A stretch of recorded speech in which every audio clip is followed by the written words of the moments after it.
Buenas tardes. Vamos a empezar entonces. El tema de hoy es la propiedad intelectual.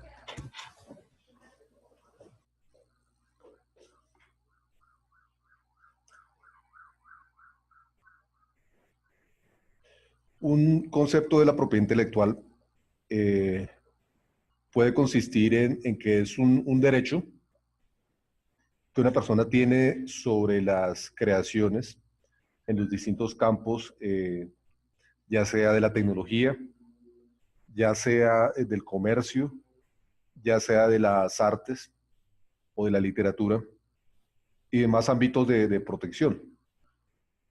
Esta propiedad es equivalente, propiedad sobre las creaciones es equivalente a una protección jurídica. El sentido de hablar de la palabra protección respecto de una creación implica el reconocimiento de un derecho exclusivo a usar y explotar eh, la creación intelectual en el mercado.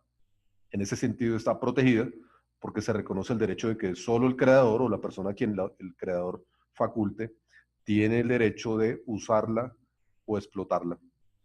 En ese sentido se habla entonces de una protección. La propiedad intelectual, entonces, hoy hablaremos cuáles son sus ramas, cuáles son los derechos de la propiedad intelectual. Trataremos de hacerlo de una manera muy práctica. Intento dar muchos ejemplos para que los conceptos nos queden muy entendidos y sepamos cómo aplicarlos para reconocer los elementos creativos dentro de un emprendimiento que ameritan la debida protección.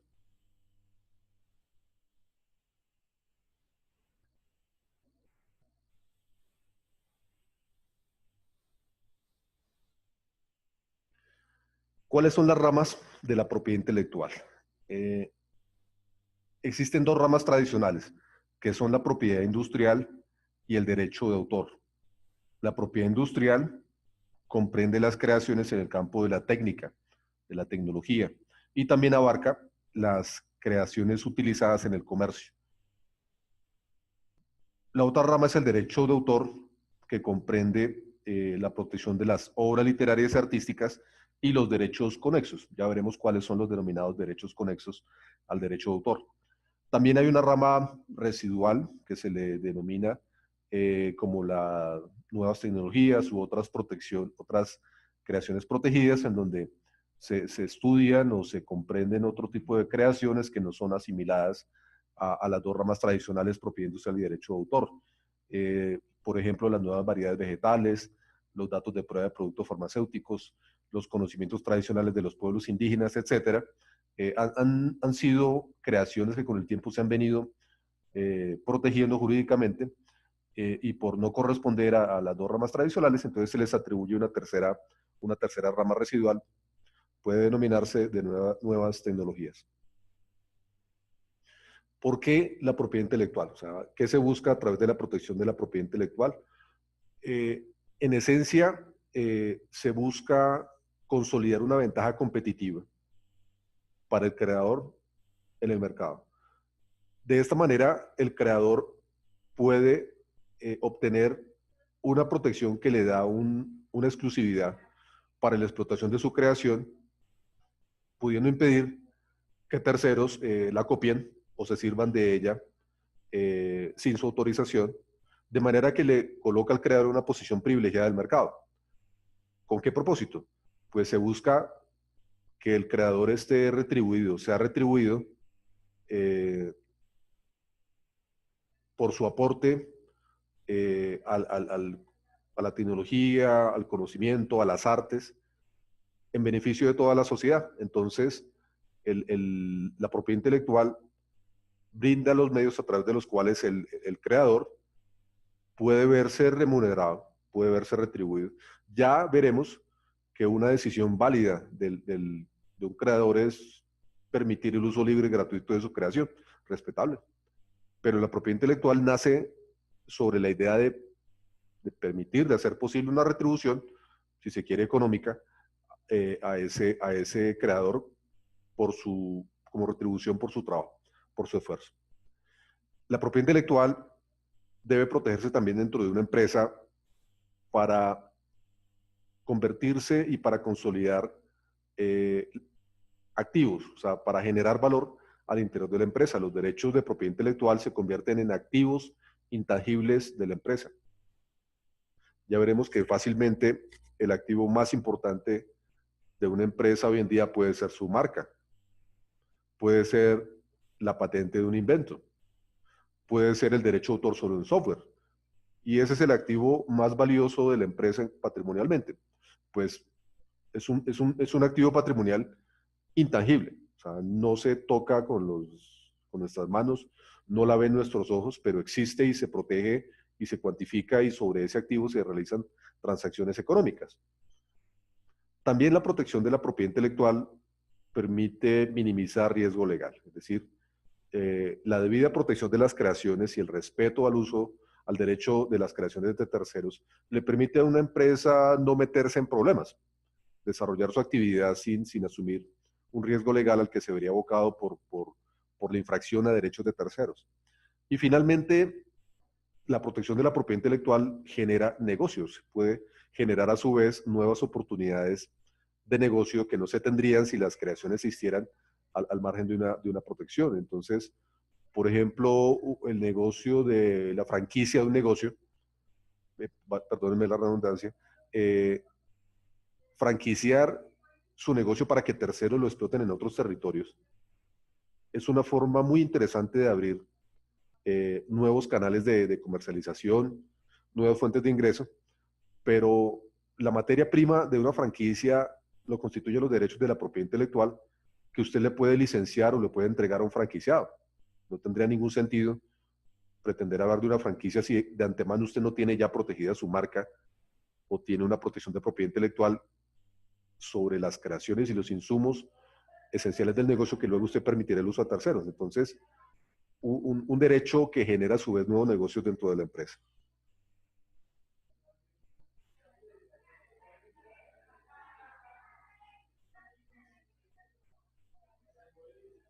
Bueno, aquí en la diapositiva, el esquema gráfico de las ramas de la propiedad intelectual. Voy a empezar simplemente a establecer la diferencia entre las dos ramas tradicionales. En este caso, la propiedad industrial versus el derecho de autor. Ambas ramas de la propiedad intelectual tienen similitudes, tienen diferencias. Una diferencia importante consiste en que mientras la propiedad industrial se ocupa de las creaciones en el campo de la técnica y del comercio, el derecho de autor se ocupa de la protección literaria y artística, de la creación literaria y artística, y ahí se incluyó el programa de computador. Una segunda diferencia radica en la forma en que el derecho se constituye, porque mientras en la propiedad industrial, por regla general, el derecho surge a partir de un registro ante la Superintendencia de Industria y Comercio, en el derecho de autor, la protección surge sin necesidad del registro desde el momento mismo en que la obra fue creada. Entonces, hay una diferencia fundamental. Cuando usted le pone el punto final al código de un programa de computador, pues ya tiene la protección del derecho de autor. Ya tiene la protección jurídica del derecho de autor y de una vez en Colombia y automáticamente en los demás países del mundo miembros del convenio de Berna, más de 180 países del mundo. Mientras que en la propiedad industrial usted tiene que esperar a obtener un registro de la marca, la patente del invento, que dura tiempo para ser obtenida. Entonces, la forma en que se constituye el derecho es una diferencia fundamental. Ya veremos que el derecho de autor tiene su registro también, que se tramita en la Dirección Nacional de Derecho de Autor, pero ese registro no es obligatorio o no es constitutivo del derecho. Simplemente brinda un medio de prueba del derecho que ya existía desde cuando la obra fue creada. Otra diferencia fundamental está en la naturaleza de los derechos. O sea, esto es una sutileza jurídica de las que les gusta a los abogados, que mientras la propiedad industrial reconoce derechos de contenido económico patrimonial, el derecho de autor reconoce, además de estos, unos derechos morales de autor que son de carácter extrapatrimonial, intransferible, irrenunciable, no cuantificable, etc. Entonces, esa naturaleza dual de derechos patrimoniales económicos y derechos extrapatrimoniales personalísimos es característica y diferenciadora del derecho de autor. En fin, ya luego mencionaremos uno por uno los derechos y veremos cuáles se constituyen a través del registro y cuáles no.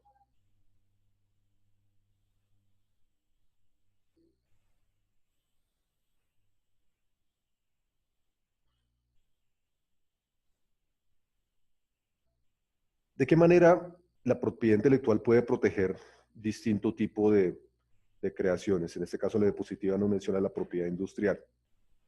A través de la patente protegemos inventos y protegemos modelos de utilidad. Ya veremos si un invento es la solución técnica a un problema técnico, cuando este es absolutamente novedoso. El modelo de utilidad es la mejora de la tecnología existente en cuanto a un dispositivo o mecanismo que es modificado para mejorar su funcionamiento o darle un funcionamiento adicional que antes no tenía. También se protegen la apariencia de los productos, su apariencia estética a través de los productos fabricados industrialmente, a través de los diseños industriales. También muy importante los signos distintivos, la denominación de los productos o servicios en el mercado, las marcas. También los lemas o frases que acompañan la marca para fines publicitarios y son los lemas comerciales. También la identificación del comerciante y de su establecimiento, los nombres y enseñas comerciales. También la información confidencial que existe al interior de una empresa referida a su actividad productiva, industrial o comercial, en este caso los secretos empresariales. Son materias de las cuya protección se ocupa la propiedad industrial. Bueno, aquí en la diapositiva pues se mencionan los dos tipos de derechos protegidos por la propiedad industrial en cuanto a los signos distintivos. Comprende la protección de las marcas, lemas comerciales, nombres y enseñas comerciales, denominaciones de origen o indicaciones de procedencia. Y en cuanto a las nuevas creaciones, comprende las patentes de invención, la patente de modelo de utilidad, los diseños industriales, los esquemas de trazado de circuitos integrados y los secretos empresariales en cuanto a la protección de secretos industriales. Se menciona las nuevas variedades vegetales, bueno, se puede entender también como una creación en el campo de la técnica. Bueno, empecemos en detalle a hablar de cada uno de los derechos protegidos. La marca. La marca es la identificación del producto o del servicio en el mercado. La protección de la marca busca garantizar un derecho exclusivo de uso para que el empresario sea el único en utilizar esa denominación para su producto sin que terceros lo puedan imitar o utilizar signos que confundan su producto con productos ajenos o desorienten al consumidor. Existen distintos tipos de marcas.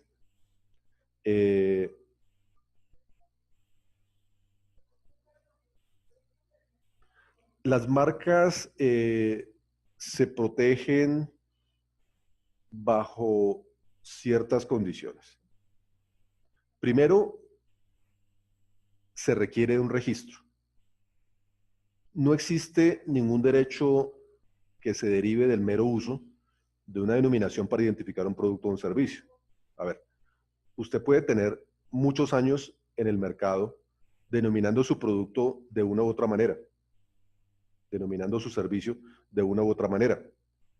Pero si usted no lo tiene registrado como marca, usted no puede impedir que un tercero llegue y se apropie de esa denominación y la registre. Usted no puede impedirlo invocando yo tengo 50 años de uso de esa palabra para mis productos, ¿no? Es que este derecho es para el que lo registra, no para el que lo usa. Un segundo principio o criterio de la protección es de territorialidad. La marca se protege solo para el país que otorga el registro. Cuando usted obtiene una marca en la Superintendencia de Industria y Comercio, pues obtuvo un registro de un derecho exclusivo para la República de Colombia. Pero si usted está interesado en tener la marca registrada en otros países, pues tendrá que obtener de cada una de las oficinas competentes de dichos países el correspondiente registro. No existe una marca global, no existe una marca internacional. Lo que alcanza a existir si son mecanismos que facilitan el registro internacional solicitado de un país para hacerse efectivo en otro.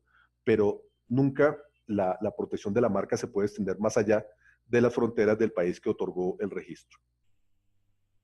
Otro principio es el principio de especialidad. Cuando usted va a registrar su marca, usted tiene que identificar a cuál clase de productos o servicios corresponde la marca para solicitar la protección dentro de la correspondiente clase. Es decir, la marca se protege no para la totalidad o el universo de productos o servicios existentes, sino solamente para dicha clase. Entonces, existe la clasificación internacional de NISA, que es un tratado internacional que adopta una clasificación de los productos o servicios a efecto del registro marcario. 45 clases, 34 de productos, 10 de servicios. Entonces, a ver, creo que la clase 3, productos químicos de uso doméstico o industrial. La clase 5, productos farmacéuticos y cosméticos de uso humano. Productos de tecnología, productos electrónicos están en la clase 9. Productos de papelería o editoriales están en la clase 16, etcétera. Entonces, cada tipo de producto estará en una clase correspondiente de la clasificación de NISA, y usted, al registrar, escoge cuál o cuáles clases usted solicita, y a eso se restringirá su derecho. La marca implica un registro ante la Superintendencia de Industria y Comercio, y la Superintendencia de Industria y Comercio, para conceder su marca, verificará que no sea confundible con otra marca previamente registrada o solicitada para registro de terceros. Entonces, usted, cuando esté interesado en registrar su marca, lo primero que tiene que hacer, antes de apresurarse a solicitar, a pagar la tasa y solicitar el registro, es hacer una búsqueda de antecedentes marcarios y consultar la disponibilidad del signo.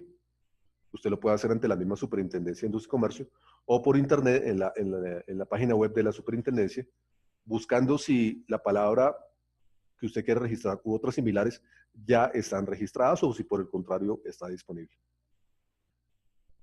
Una vez registrada la marca, se le protege por 10 años. 10 años contados a partir de la fecha de concesión, los cuales son prorrogables por periodos iguales de 10 años.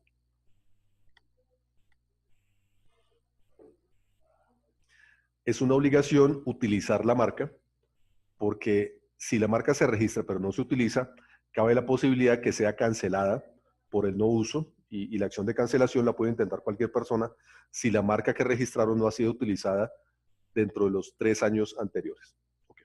Bueno, por cuestión de tiempo, seguiré adelante. Simplemente, bueno, me faltaba mencionar los tipos de marca. Según el signo, entonces son marcas, existen marcas nominativas, las que se componen de una palabra sin una presentación gráfica. Las marcas figurativas, que consisten en un dibujo. Imagínense ustedes, por ejemplo, el chulito de Nike en sí mismo es una marca, sin necesidad de que se le acompañe la letra N, la letra I. El solo chulito ya es una marca registrada. Entonces, hay muchas marcas que consisten en un mero elemento gráfico. Hay marcas mixtas, que se componen de un elemento nominativo, o sea, una palabra, y adicionalmente un elemento gráfico. Existen marcas tridimensionales. La forma de un producto de su envase muchas veces puede ser una marca. Por ejemplo, lo menciono con detalle para que nos salgamos un poquito del esquema tradicional de ver la marca como una simple etiqueta. La forma de un envase puede ser marca. Por ejemplo, la botella de Coca-Cola tradicional, esa que tiene como unas estrías que giran, esa botella tradicional de Coca-Cola es una marca registrada. También hay botellas de licores que son marca registrada. Por ejemplo, la botella del whisky Old Part, la botella del whisky Something Special, la botella del whisky Grants, que es una botella de base triangular, han sido registradas como marcas. Pero dése cuenta que no es una botella genérica. O sea, si se tratara de una botella cilíndrica, de tapa cilíndrica, pues nadie podía pretender apropiarse de ella vía marca porque es un genérico, o sea, cualquier cantidad de producto la van a tener. Pero cuando yo tengo una botella distinta, diferenciadora, puedo reclamar que es distintiva y por lo tanto yo me puedo apropiar de ella, me la registran como marca tridimensional. Bueno, también existen marcas sonoras, cuando un sonido en sí mismo identifica un producto. Entonces, ¿recuerdan en el comercial de Coordinadora el pito del camión? Ese pito del camión del comercial de Coordinadora es una marca registrada. ¿Se acuerdan del león de las películas? La Metro Goldwyn Mayer. Ese rugido del león es una marca registrada. El sonido del Alcacelser cayendo en el agua y haciendo efervescencia es una marca registrada. Marcas sonoras. Y existe también en la ley planteada la posibilidad de una marca olfativa, pero dada la exigencia de que una marca para poderse registrar se represente gráficamente, nadie lo ha hecho en Colombia, o sea, no se ha registrado ni la primera marca olfativa, a pesar de estar la posibilidad contemplada en la ley. Un nombre comercial o enseña comercial es la protección de la identificación del comerciante o de su establecimiento. Cuando el comerciante, cuando el empresario inicia su negocio, denomina su empresa de alguna u otra forma, si utiliza una expresión novedosa para esa actividad económica, entonces constituye el derecho exclusivo sobre un nombre comercial. Es decir, si el comerciante es capaz de crear una denominación que antes no existía, no le copió a nadie y la crea por primera vez para esa actividad económica, entonces adquiere el derecho exclusivo a ese nombre comercial. Si por el contrario, el empresario, el comerciante, lo que hace es copiar el nombre de una empresa que ya existía, lo que se gana es un problema, porque el empresario que lo venía utilizando con anterioridad puede exigirle que retire su denominación del comercio porque él tiene mejor derecho, porque trae un uso anterior en el tiempo y por lo tanto tiene derecho a excluirle del uso de esa denominación. Lo mismo sucede con la enseña comercial. La enseña comercial, la identificación del establecimiento. Entonces, cuando yo pongo el letrero de mi negocio a mi local, si no he copiado a nadie, si es innovador, entonces me gano ese premio. Yo tengo el derecho exclusivo. Podré bajarle el letrero a otros comerciantes que eh, llegan después a utilizar una denominación igual o parecida para esa misma actividad económica. Bueno, algo muy interesante es que el nombre comercial anterior prevalece en su derecho sobre el registro de marca posterior. O sea, si yo tengo en mi negocio el letrero usando la denominación X o Y desde hace tantos años, yo puedo impedir que hoy llegue un tercero a registrar ese mismo nombre comercial como marca. O sea, yo puedo invocarle mi uso anterior en el tiempo y lograré impedir que se lo apropien vía marca. Me faltaba precisar que el nombre de enseña comercial, además, no requiere un registro. Se constituye a partir simplemente del uso efectivo en el mercado. Escoger el nombre del negocio, de la empresa, y usarlo en el mercado genera el derecho. No se requiere de un registro para su existencia.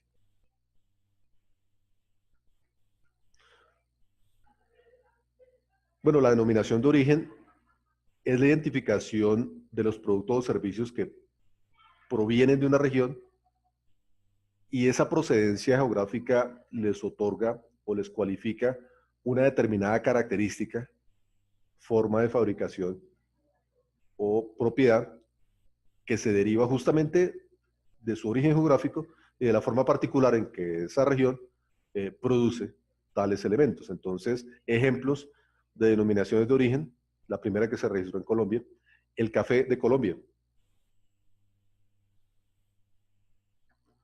Eh, Hoy en día hay 23 o 24 denominaciones de origen de productos colombianos.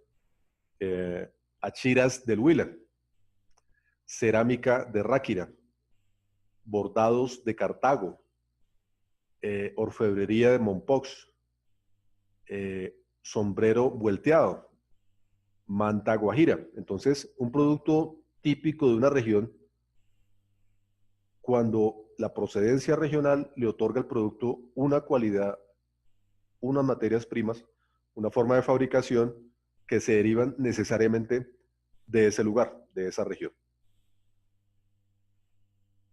Entonces, bueno, hasta ahí, digamos, los derechos sobre los signos distintivos. Usted, empresario, tiene que tomar decisiones inteligentes en materia de signos distintivos, porque el signo distintivo es el recurso a través del cual el consumidor logra identificar el origen empresarial de los productos. Entonces, a ver, hagamos para cerrar el tema de signos distintivos un ejercicio mental. Piensen ustedes en la primera marca que se les venga a la cabeza en materia de televisores.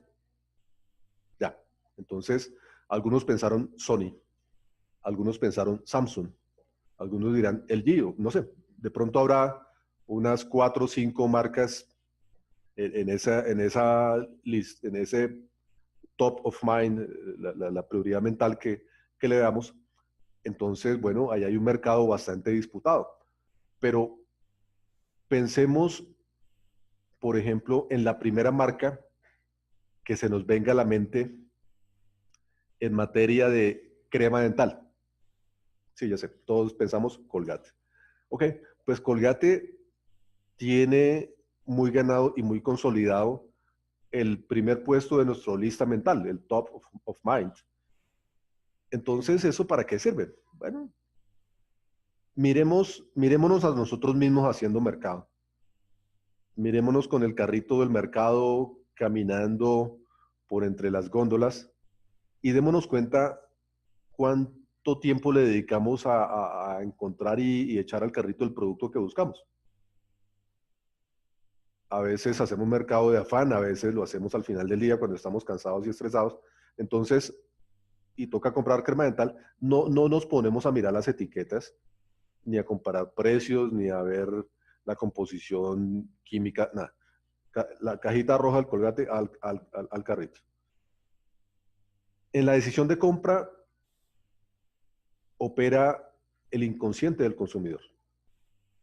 Y allí es donde se vuelve muy importante que una marca tenga tal nivel de posicionamiento, que el consumidor la busque y la prefiera por ser ella, sin más comparación.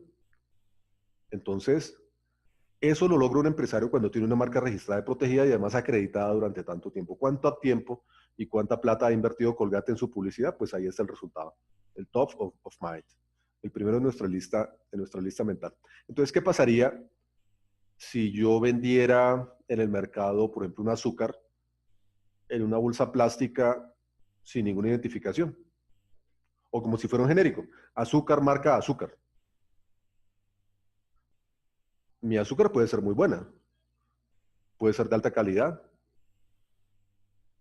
puede ser procesada con todas las condiciones técnicas, higiénicas, bla, bla, bla, pero el consumidor no tiene de dónde buscarme, no tiene por qué preferirme. El día que me saquen de un supermercado y yo me lleve mi producto a otro lado, el consumidor no se irá detrás a buscarme, porque en su mente yo no existo. Entonces, yo le digo a mis estudiantes que la marca es como el recipiente en donde recae el goodwill. Cada vez que un consumidor siente satisfacción por el producto que compró, cae una gota. Ese goodwill, esa buena fama, es una gota que si el empresario tiene una marca registrada, la gota cae en un balde. Y con el tiempo y con la satisfacción de sus consumidores, ese balde se llena y entonces Colgate es un gran tanque lleno de agua de tantos años de goodwill. Pero si yo no tengo una marca, si yo soy un genérico, azúcar marca azúcar, o azúcar en la bolsa plástica sin letreros, yo no tengo balde alguno, ni siquiera un vaso, lo que yo soy es un piso donde la gota cae y se evapora. Entonces, la marca es un activo empresarial fundamental. Tal vez solo me falta decir que lo que la experiencia me ha mostrado muchas veces, que a veces vemos la marca como un trámite innecesario, como un costo más que puede ser obviado. Pero es que la experiencia a mí me ha tocado ver, a ver, inclusive empresas muy importantes a las que su marca en momentos de dificultad los ha salvado. Me ha tocado ver en la experiencia casos de empresas que no teniendo de dónde más financiarse y en situaciones de iliquidez, lo que les ha tocado, el último recurso que les ha quedado y de lo cual se han financiado y se han salvado es, sí señores, la marca. Entonces, eh, no sé qué más decir para resaltar la importancia de la marca al respecto. Pero bueno, el tiempo me apremia, entonces vamos a hablar de las nuevas creaciones y primeramente de la patente.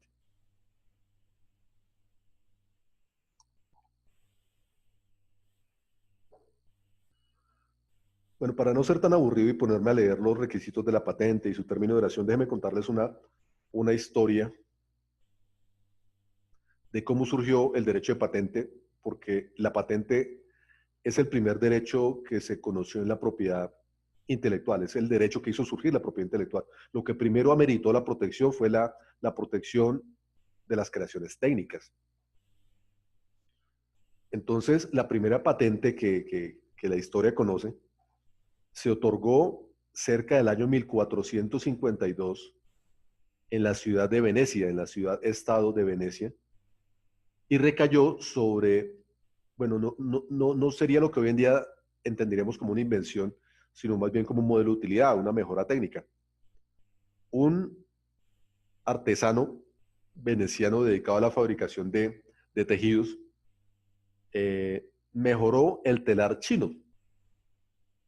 El telar traído de China tenía la característica de requerir dos operarios, necesitaban dos personas para operarlo y en Venecia se estableció una eh, industria de fabricación de hilados que se servían del telar traído de China. Venecia era un puerto del Mediterráneo con intenso contacto con todos los rincones del mundo conocido hasta entonces. Entonces el telar chino llegó a Venecia, en fin, y un artesano logró idear un cambio en el diseño para que pudiera ser operado por una sola persona. Mejora técnica, total. Pero entonces, bueno, esta no fue la primera innovación en el campo de la técnica que hubiera experimentado la humanidad, ni mucho menos. Pues la humanidad siempre ha estado inventando, desde que es humanidad. La humanidad siempre ha estado, el ser humano siempre ha estado cuestionándose si hay una mejor forma de hacer las cosas. Siempre busca la satisfacción de sus necesidades echando mano de los recursos de su entorno. Y cuando logra un resultado, luego quiere mejorarlo. La actividad creadora humana es permanente. Y la capacidad creadora es mucho lo que nos diferencia de los demás seres vivos. Entonces, la humanidad lleva creando desde que es humanidad.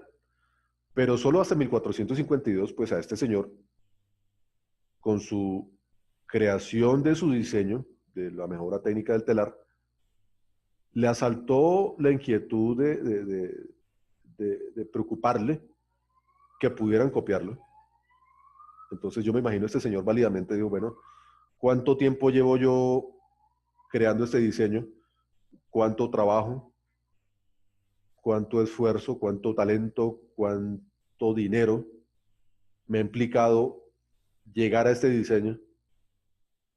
Y no se sintió cómodo con la idea de que una vez él empezara a explotarlo, cualquier otro de sus competidores podría reproducirlo y beneficiarse de él sin ningún costo de por medio. Entonces, él no se sintió bien al respecto. De hecho, desde antiguo ya existía una noción de que crear es bueno y copiar es malo.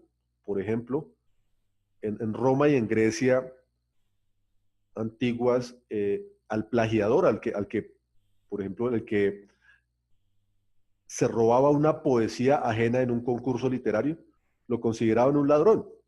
O sea, el repudio social de la copia ya existía porque es algo muy cercano a la naturaleza humana.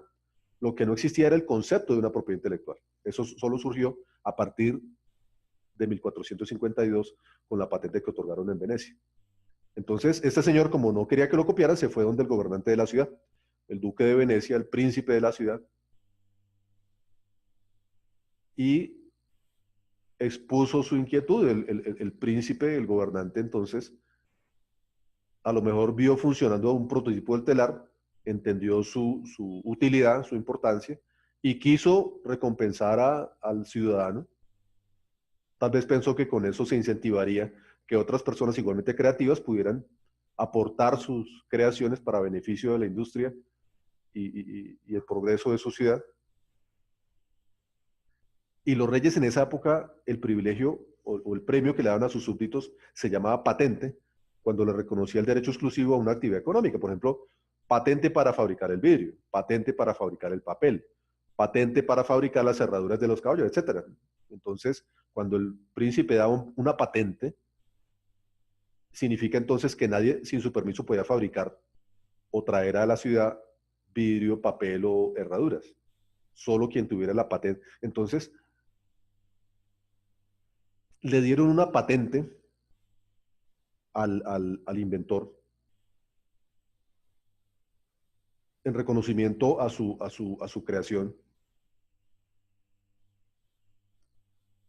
y por 20 años, para que de manera exclusiva este señor fuera el único que pudiera fabricar y vender ese tipo de telares en la ciudad. Tantos años después, tantos siglos después, seguimos llamando patente a la protección de las invenciones y seguimos reconociendo la protección por 20 años, contados a partir de la solicitud. 20 años. ¿Por qué no 21? ¿Por qué no 19? Pregúntele al duque de Venecia. Ese fue el término que él se inventó ese día y todavía lo utilizamos. Así fue. Pero entonces, bueno, el, el, el, el, el artesano veneciano, al hacerse dueño de una patente, titular de la patente, se hizo dueño de algo que antes no existía. ¿De qué? Aquí resalto esto para que logremos una dimensión del significado y trascendencia de la propiedad intelectual. ¿De qué se hizo dueño este señor que no fuera ya dueño desde antes? ¿De qué se hizo dueño al salir del palacio del príncipe de Venecia que antes no tuviera? ¿Del telar? No. Él ya era dueño del telar desde cuando compró sus materiales y lo fabricó. Entonces, esa máquina de maderas y fierros y cuerdas, pues ya le pertenecía desde antes de donde el duque. Él ya era dueño del telar porque lo había fabricado. ¿De qué se hizo dueño? Bueno, una gran respuesta sería del diseño, o también responder del invento, o también responder de la idea creativa. Diseño, idea creativa, invento. Entonces, ¿el invento es el telar? No. Más bien, el invento se plasma en el telar, pero son cosas distintas. Porque un telar es un cuerpo físico. A ver, mientras digo esto, hago como sonar la mesa en la que estoy sentado, para significar que el telar es un cuerpo material que nuestras manos tocan, que nuestros ojos ven. El invento no. El invento es un concepto, es una idea abstracta que a partir de ese momento empezó a ser apropiable. Ser dueño de un diseño, ser dueño de un invento, ser dueño de una canción, ser dueño de una creación literaria, de un libro, ser dueño de las creaciones que emanan de la mente humana. Y eso, ese derecho, o sea, esas creaciones, a efecto de su apropiación, se asimilan a bienes intangibles. son bienes intangibles que existen y se protegen. Entonces, cuando uno habla de propiedad intelectual, quienes lo escuchan tienen que hacer acto de fe, porque yo no les estoy hablando de telares. Hoy les vine a hablar de cosas que no se ven, que no se tocan, que son las creaciones intelectuales asimiladas a bienes intangibles que son apropiables, que son cuantificables económicamente. Entonces, allí surgió la propiedad intelectual. Hoy en día, la propiedad intelectual, la posibilidad de considerar los intangibles, las creaciones intelectuales como intangibles y darles un valor económico, pues es un derecho de importancia fundamental. Bueno, tantas veces que leemos la lista Forbes de los millonarios, las personas más ricas en el mundo. A ver, ¿de qué es dueño Bill Gates para ser uno de los hombres más ricos del mundo? Pues el sultán de Brunei tiene petróleo. Eh, Alguien tiene acciones, otro tiene inversiones en empresas de telecomunicaciones. Bill Gates tiene derechos de autor. Su patrimonio son derechos de autor. Entonces, Bill Gates no puede tocar con sus manos su patrimonio. No lo puede mirar con sus ojos porque son derechos intelectuales sobre creaciones intangibles. En eso está representado el patrimonio de este personaje. Entonces, la propiedad intelectual tiene una importancia económica pues, fundamental y preponderante. Pero todo nace de la idea de que entendamos que estamos hablando de la creación del activo intangible de las empresas, el activo que no se ve. Usted, señor emprendedor, usted, señor empresario, no puede administrar media empresa. No puede ser un gran administrador de una sola cara de la moneda. Usted tiene que entender muy claramente en qué consiste el patrimonio intangible de su empresa y cómo debe ser administrado. Por ejemplo, uno viene y visita muchas empresas eh, que son muy cuidadosas con su inventario. Entonces, usted se siente en la sala de juntas y ve con disimulo que la mesa, que la silla, que el computador, que el televisor en la pared, todos tienen una plaquita de inventario debidamente numerada y en el sistema contable estará perfectamente relacionada, su valor económico, su depreciación. Entonces, tiene un control absoluto de su propiedad, planta de equipo, de todo su inventario. Pregúntele al gerente, bueno, ¿cuál es su patrimonio intangible? Muchas veces usted en ese tipo de empresas va a obtener como respuesta un largo silencio. ¿Por qué son tan cuidadosos con el teclado del computador y le ponen una placa de inventario? Y no tienen noción de que tienen como patrimonio intangible un secreto empresarial, un signo distintivo, un invento, un derecho de autor sobre un programa de computador. Y que ese derecho sobre ese intangible debe ser cuantificado, evaluado, administrado, gestionado como cualquier otro recurso, un recurso económico fundamental. El tiempo me castiga, avance, entonces debo aterrizarme a las características de la patente. Una patente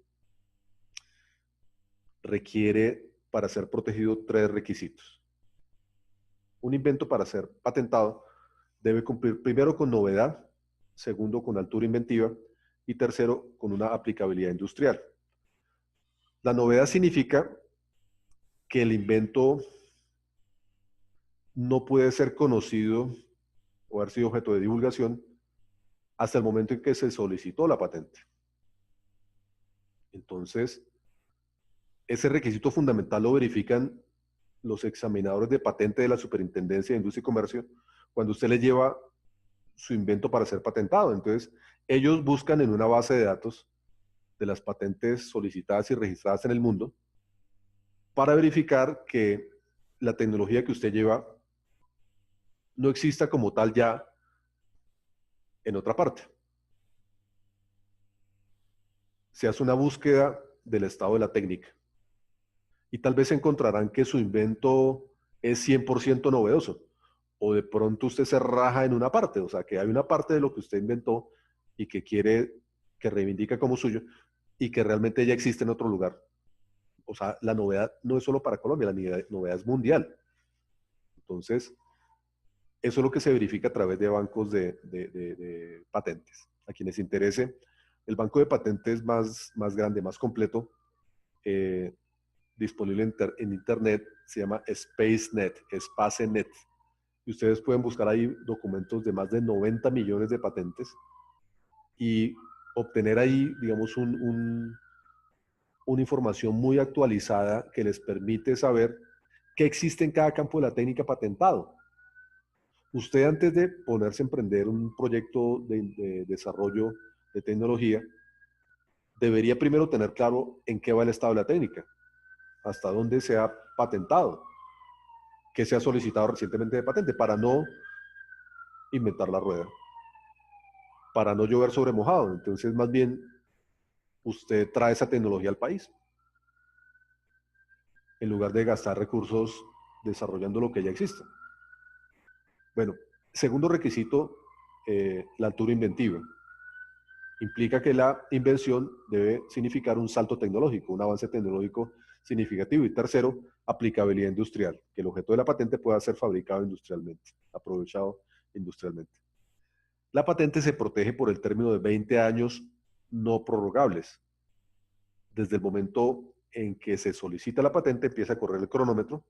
Es decir, que si el trámite de la patente dura unos 3 o 4 años, cuando es concedida, le quedan unos 16 o 17 años para la explotación del derecho exclusivo. Así funciona.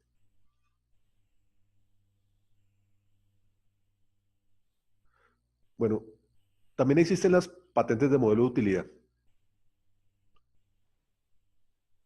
que son una patente que recae no sobre inventos absolutamente novedosos, sino la patente recae sobre la mejora a tecnologías, a mecanismos y tecnologías ya existentes, ya conocidos, que logran ser modificados para ser mejorados, darles un mejor o diferente funcionamiento o un efecto técnico que antes no tenía.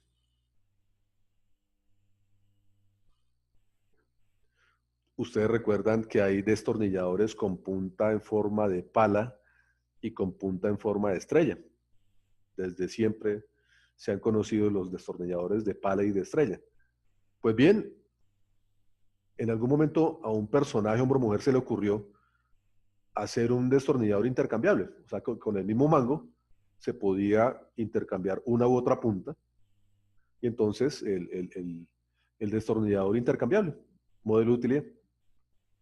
Fue modelo de utilidad en su época la olla a presión, porque pues dos tecnologías muy antiguas. La primera tecnología se llama la olla. Desde que el ser humano cocina, pues existen ollas. Eh, y la válvula de vapor, que es un invento de la Inglaterra de la Revolución Industrial. Pero en los años 50 del siglo pasado, a un personaje estadounidense se le ocurrió sellar herméticamente una olla para obtener una cocción más rápida de los alimentos y adecuarle en la tapa una válvula de vapor para, pues, regular la presión interna e impedir que la olla explote. Modelo de utilidad. Entonces, el modelo de utilidad, la patente de modelo de utilidad se protege por 10 años, contados a partir del momento de la solicitud. Un diseño industrial, la forma particular de los productos que se fabrican industrialmente, una forma estética, perceptible por el sentido de la vista, sin efectos técnicos. O sea, no, yo no puedo proteger a través del diseño industrial una forma que tenga efectos o propiedades técnicas sobre el funcionamiento del producto, sobre la calidad del producto. Simplemente un aspecto ornamental, estético, particular y novedoso es el que yo puedo proteger. Entonces, ejemplos de diseños industriales. Eh, Diseño de muebles, diseño de joyas, diseño de vestuario, eh, diseño de electrodomésticos, diseño de teléfonos, o sea, la apariencia externa estética de teléfonos celulares, diseño de artículos electrónicos, entre otros computadores, han recibido algunos, no todos son posibles, registros de diseño industrial. Diseños de vestuario o los diseños de estampados sobre telas, diseño industrial. Entonces, cuando yo tengo registrado como diseño industrial el envase de un perfume, pues eso no significa que la botella, el frasco del perfume, haga que el perfume huela mejor o que el olor permanezca por más tiempo. ¿No? Ninguna propiedad o efecto técnico, simplemente es una apariencia estética particular del producto y por lo tanto, si es novedoso, tiene derecho a ser protegido por 10 años contados a partir también de la solicitud del registro. Bueno, ya hablé de modelo de utilidad. Bueno, este tema les interesa a ustedes. Sobre esto en nuestra primera charla hubo varias inquietudes. Vamos a precisarlo, vamos a aterrizarlo. Los secretos empresariales.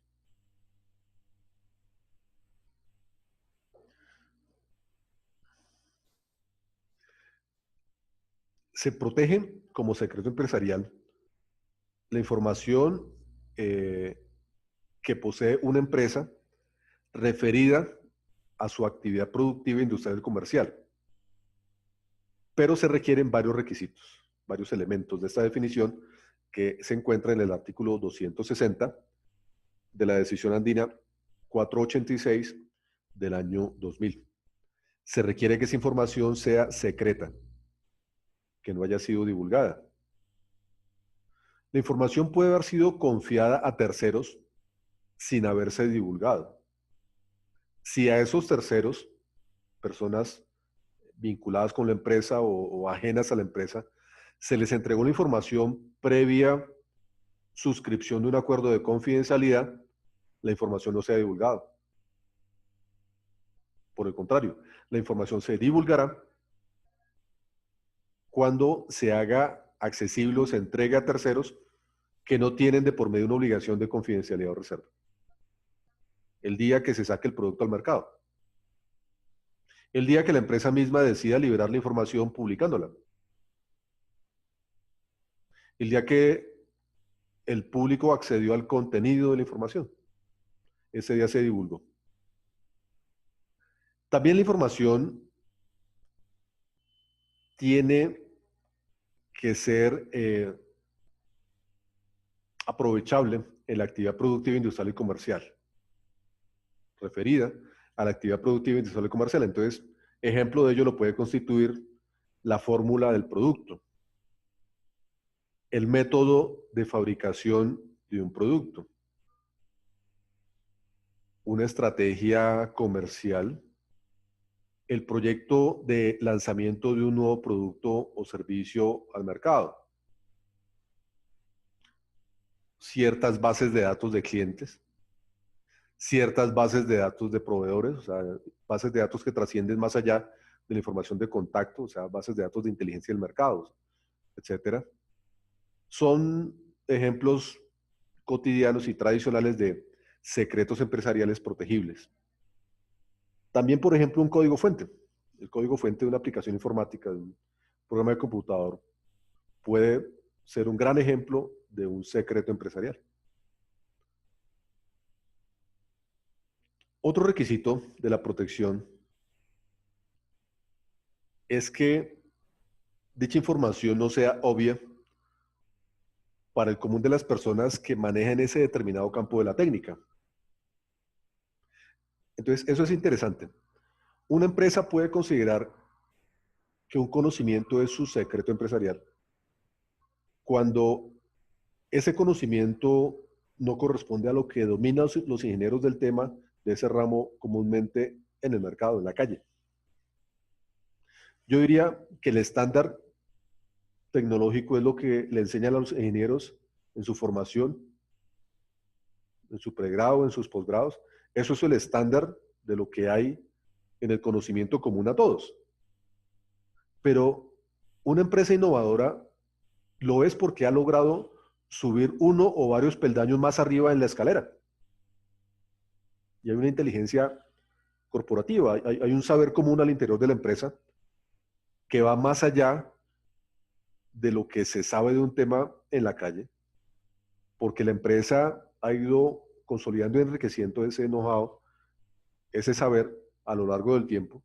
Entonces, cuando usted entra a trabajar en una empresa así, recibe ese conocimiento, esa información, le están confiando secretos empresariales. Entonces, ese es el tipo de información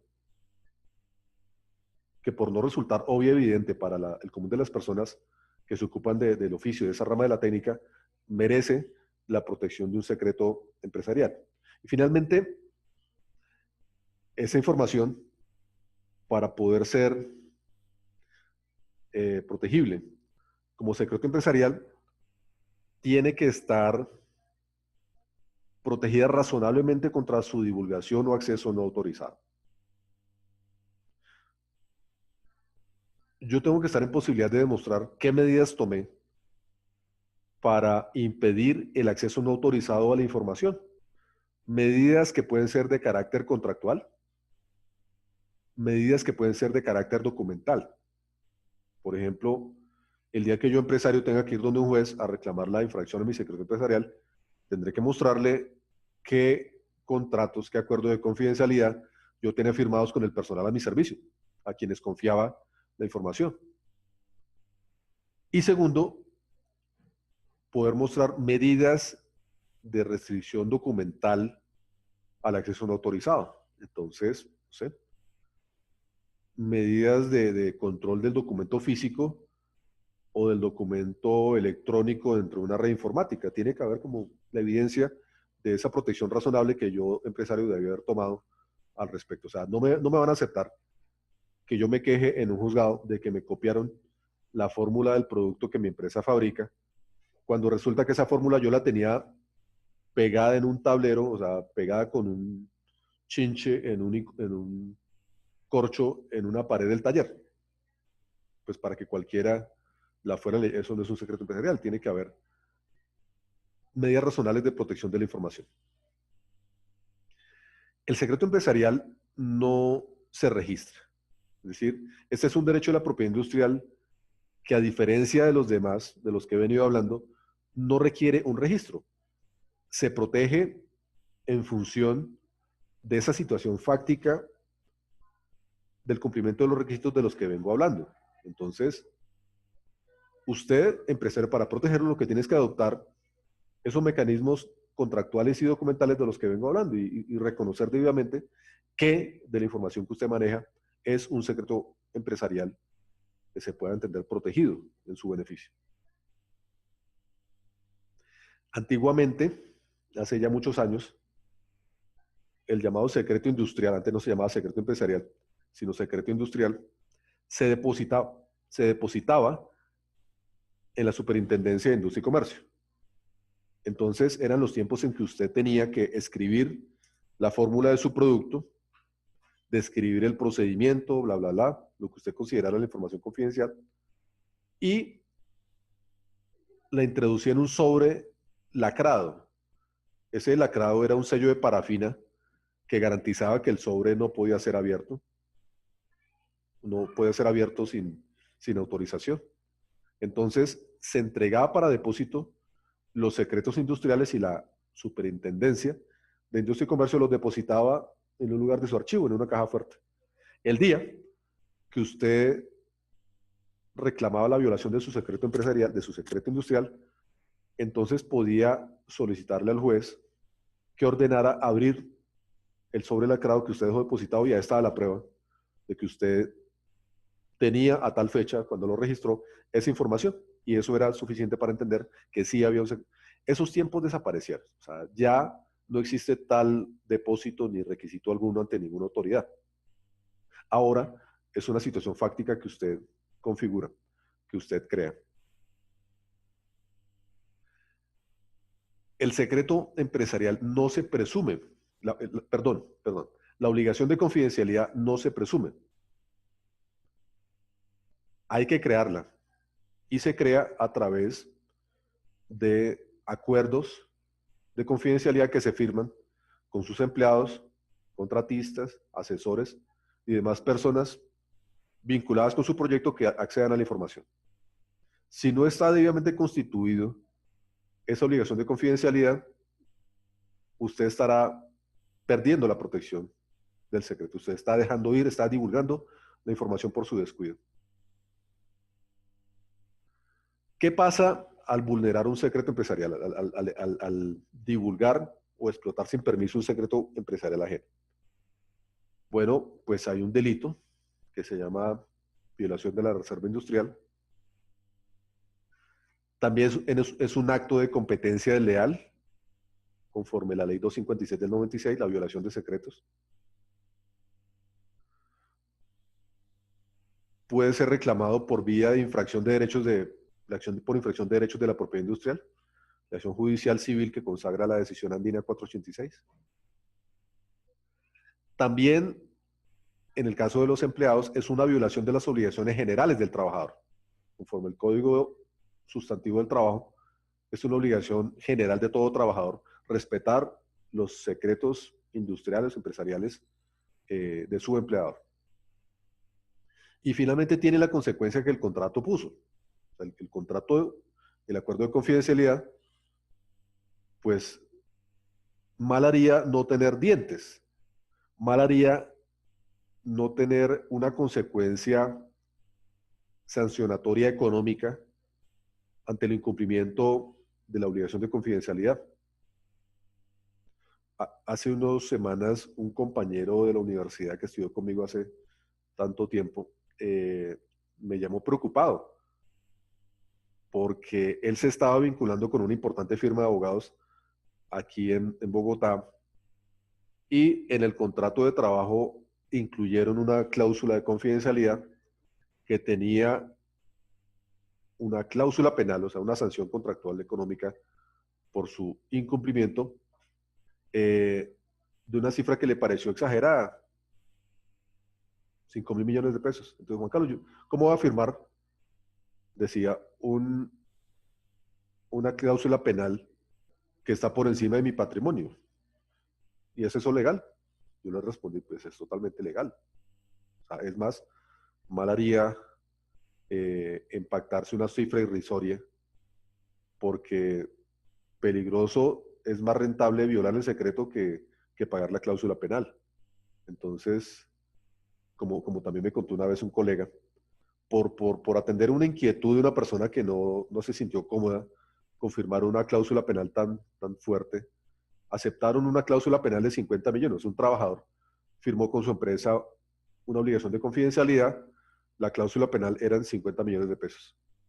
Al cabo de los años, esta persona se retiró de la empresa y se vinculó con una empresa competidora. Entonces, el antiguo empleador le advirtió al nuevo empleador que este trabajador que se llevaba estaba obligado todavía a la obligación de confidencialidad y que tenía de por medio una cláusula penal por 50 millones. Entonces, lo que me contó mi colega, así debió ser, es que el segundo empresario dijo, 50 millones, téngalos. ¿Ok? O sea, si el primer empresario consideró que la información de su empresa confidencial vale 50 millones, pues el segundo empresario se lo sacó del bolsillo y lo dio. ¿Para qué? Pues para aprovechar todo el conocimiento que ese trabajador traía. Ahí tienen. Entonces, el secreto empresarial requiere constituirse contractualmente, pero la consecuencia de su infracción va más allá de la sanción contractual porque tiene que ver inclusive con sanción legal que lleva inclusive a la posibilidad de ser un delito, un acto de competencia desleal, etc. A ver, les cuento un caso real para que veamos que esto en Colombia no es verso, que esto en Colombia no es historia, que es real y efectiva la protección de los secretos empresariales en nuestro medio. Un caso que trascendió la justicia penal y que llegó a una condena. Érase una empresa fabricante de flores ornamentales, lo que se denomina las flores inmortalizadas, que son unas flores que secan y que pintan y son arreglos florales que duran por mucho tiempo. Entonces había una empresa colombiana de muchos años fabricando flores inmortalizadas y era una de las líderes en el mercado y tenía inclusive exportaciones. Hace unos años le ocurrió lo siguiente. A raíz de un problema con una caldera que explotó, o sea, tuvo un accidente con una caldera antigua, tomó la decisión pues de cambiar sus calderas, las que servían para el proceso de secado, y comprar calderas modernas, pero entonces tenía que saber escoger muy bien las calderas de acuerdo con la función que requerían para su proceso de secado de las flores. Se hicieron asesorar de un ingeniero experto en calderas. El ingeniero pues tenía que conocer su proceso, tenía que conocer en qué consistía el secado y demás requisitos que se requería para el secado de las flores con destino pues a su posterior coloreado, pintura, etcétera, y arreglo floral. El ingeniero que consiguieron les puso como requisito que él solo tenía tiempo para ir a trabajar en la planta los fines de semana. Y pues les mencionó que él iría a trabajar en la planta acompañado de un asistente. Así se vinculó con un contrato de asesoría, conoció el proceso, hizo mediciones, hizo pruebas y terminó recomendando la adquisición, instalación y puesta en funcionamiento de unas nuevas calderas. Pero ahí no terminó la historia. Meses después, a esta empresa llamó un cliente extranjero y les comentó que le acababa de llegar de Colombia una muestra de un nuevo fabricante y les decía que les remitía un producto idéntico al de la primera empresa. Pues esta empresa se sorprendió porque ellos conocían su mercado, sus competidores y no les pareció nada conocido esta empresa que les mencionaba. Entonces decidió viajar para visitar a su cliente y conocer cuál era la muestra que le habían enviado. Y en efecto, pues resultó hasta una caja igual a la de la primera empresa y un producto idéntico. Entonces, tomaron nota de quién era la tal empresa colombiana que le había mandado a ese cliente extranjero la, la, la muestra de su producto. Volvieron al país, investigaron dónde está esa empresa, quiénes son sus dueños, bla, bla, bla. Y terminaron dándose cuenta de lo siguiente. Los socios de esa empresa eran todos familiares del ingeniero de las calderas. Es ahí cuando uno dice, oiga, le robaron la fórmula, te fregaste. Pero no, no te fregaste, porque aquí sí hubo un final feliz. Claro, entonces, ¿por qué pudo haber un final feliz en esta historia? Pues porque primero la empresa hizo bien las cosas desde el comienzo. La primera cosa que hizo bien fue hacer un acuerdo de confidencialidad en el marco del contrato de asesoría con este ingeniero. Le hicieron firmar una cláusula bien hecha de confidencialidad y bien hecha, digo, sobre todo porque tenía vigencia aún después de que el señor terminara su asesoría. Porque es que a veces a las empresas se les olvida que la cláusula de confidencialidad tiene que funcionar después de que la persona se desvincule. Por eso es un grave error ponerle las cláusulas de confidencialidad a los contratos de trabajo sin más, porque el contrato de trabajo muere el día que el trabajo se retira y es a partir de ahí y a futuro que se requiere que ese ex trabajador esté vinculado por una obligación de confidencialidad y eso no se logra con una cláusula más del contrato. O es un acuerdo paralelo al contrato de trabajo que tenga vigencia más allá de la terminación del primero, o una cláusula interna del contrato, pero con su propio término de duración más allá de la terminación del contrato en general. Eso lo hizo bien esta empresa. El otro problema era la prueba, o sea, pruebe usted que esta segunda empresa le copió su fórmula. Pues entonces, ellos también lograron esa prueba. ¿Cómo lo hicieron? Bueno, existe una unidad de fiscalía especializada en los delitos contra la propiedad intelectual. Y esa unidad de fiscalía tiene asignado un grupo de investigadores del CTI, del Cuerpo Técnico de Investigaciones, que son expertos en temas de propiedad intelectual. Entonces, es una dicha poder encontrar fiscales que saben que es una marca, que saben que es un derecho de autor, que saben que es un secreto empresarial. Pues entonces, con esos investigadores y con esos fiscales, programaron un allanamiento a la segunda empresa. Caer de sorpresa. Entonces, cualquier día laboral, llegaron los investigadores, llegó el fiscal y allanaron la segunda empresa y se concentraron sobre todo en la información y documentos técnicos que podían hallar. Y entonces, preciso encontrar en un computador, en un disco duro de uno de los computadores pues, del área de producción, fotografías de documentos técnicos de la primera empresa. Entonces, se dieron cuenta que mientras el ingeniero de las calderas trabajaba en lo suyo, su asistente era un espía industrial. Alguien que hábilmente accedió a la información técnica de la primera empresa y obtuvo reproducción, y tales documentos técnicos reposaban en la segunda. Ahí evidenciaba que le sustrajeron de esa manera su información confidencial, a la cual el ingeniero se había obligado a mantener, a respetar una confidencialidad. Ese caso produjo el primer fallo que en Colombia se conoció del delito de la violación de la reserva industrial. Bueno, la pena es escarcelable. O sea, en Colombia cuando la pena mínima, o sea, la pena tiene un rango cuyo mínimo es inferior a 4 años, esa pena es escarcelable. Entonces, en esta historia ninguno se fue para la cárcel. Ustedes dirán, bueno, entonces, ¿para qué sirvió todo eso? Bueno, porque al condenarse, si bien condenaron a una pena de prisión escarcelable, o sea, no pagaron un solo día de cárcel, condenaron a la pena accesoria de restricción de ejercer una profesión, arte u oficio. Óigame bien, un juez penal puede obligar a una persona a abstenerse de ejercer profesión, arte u oficio.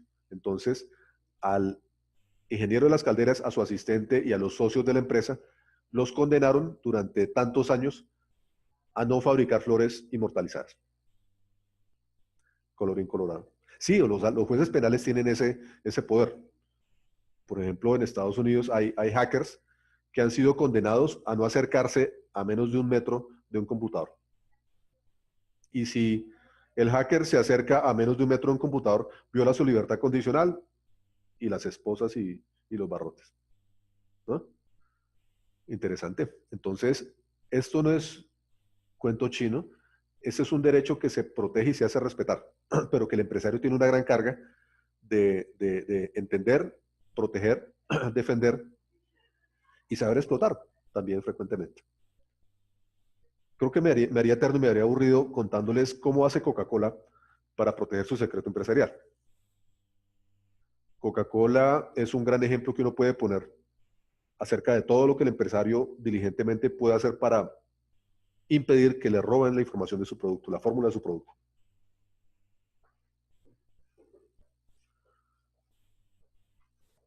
Dicen, por ejemplo, perdón, que la fórmula de la Coca-Cola no está escrita en ningún papel, sino que está en el cerebro, en la mente de un grupo determinado de ingenieros vinculados con la Coca-Cola Company. Pensemos, por ejemplo, 7 ingenieros. Entonces, ellos no tienen el papel en el bolsillo con la fórmula, lo tienen en su mente. Segundo, es muy posible que estos ingenieros, que no haya un solo ingeniero con toda la información en su cabeza, sino que cada uno de ellos tenga simplemente una pieza de un rompecabezas, que sumado a lo que los otros tienen en su cabeza, constituya la fórmula de la Coca-Cola. Sería demasiado riesgo que una sola cabeza tuviera toda esa información. Teniendo solo una parte de la fórmula, se minimiza significativamente el riesgo. Tercero o cuarto, bueno, no hay una sola cabeza que tenga de manera exclusiva la información. O sea, siempre hay una segunda cabeza que sabe esa parte de la fórmula. Bueno, nadie tiene la bebida comprada, ¿no? Entonces, siempre hay un cerebro de backup. Suena chistoso decirlo. Eh, Cuando ellos venden la Coca-Cola a nivel internacional, ellos no entregan la fórmula. Por ejemplo, en Colombia tomamos Coca-Cola, en muchísimos países del mundo toman Coca-Cola, pero en Colombia y demás países nadie se sabe la fórmula. No le mandan la fórmula para que la fabriquen acá, ¿no? Simplemente la planta embotelladora de la Coca-Cola, que en Colombia vendía se llama FEMSA, recibe de Estados Unidos una materia prima que viene en tambores metálicos y que llaman el jarabe. El jarabe es un líquido concentrado, pues que a partir de él se somete a un proceso industrial que se puede reducir a agua y gas, y esa es la Coca-Cola que nos tomamos. Entonces, maravilloso, todos contentos y nadie en Colombia se sabe la fórmula. ¿Quién se sabe la fórmula? Estos 7 personajes. Por protección de la información, dicen, ellos tienen prohibido montar juntos o más de dos de ellos en un mismo avión. Por la misma razón de que, por ejemplo, en Colombia, el presidente y el vicepresidente no montan juntos en un mismo avión. Protección de la información. Y por último, pues estas personas se mueren con la del secreto. O sea, claro, ellos se retirarán de la empresa y se irán a su casa a disfrutar de su retiro, pero no salen a divulgar la información porque sí, ¿no? La cláusula de confidencialidad puede ser eterna y eso es permitido por la ley. Entonces, una vez yo conversaba de esto con un colega que él hizo sus estudios de propiedad intelectual en los Estados Unidos e hizo su tesis de grado sobre este tema de cómo la Coca-Cola Company protege su secreto empresarial. Y me contaba una anécdota de algo que él investigó y que es cierto. Claro, existe el espionaje industrial. Entonces, Coca-Cola en su planta en Atlanta, Georgia, podría tener un riesgo. Imagínense que un espía industrial se vincula como técnico o ingeniero de la empresa y entra a robar información. Y entonces, en, esa, en, esa, en esas instalaciones se fabrican los insumos, la materia prima que luego produce el jarabe. Entonces, hay una planta para cada insumo de la fórmula. Una espía industrial la tendría muy fácil inmiscuyéndose en cada planta. Entonces dirían, bueno, esta es una planta en donde se produce tal producto. Luego en la otra diría, bueno, en esta otra planta aquí se está produciendo el producto B, aquí el producto C, bla, bla, bla. Entonces,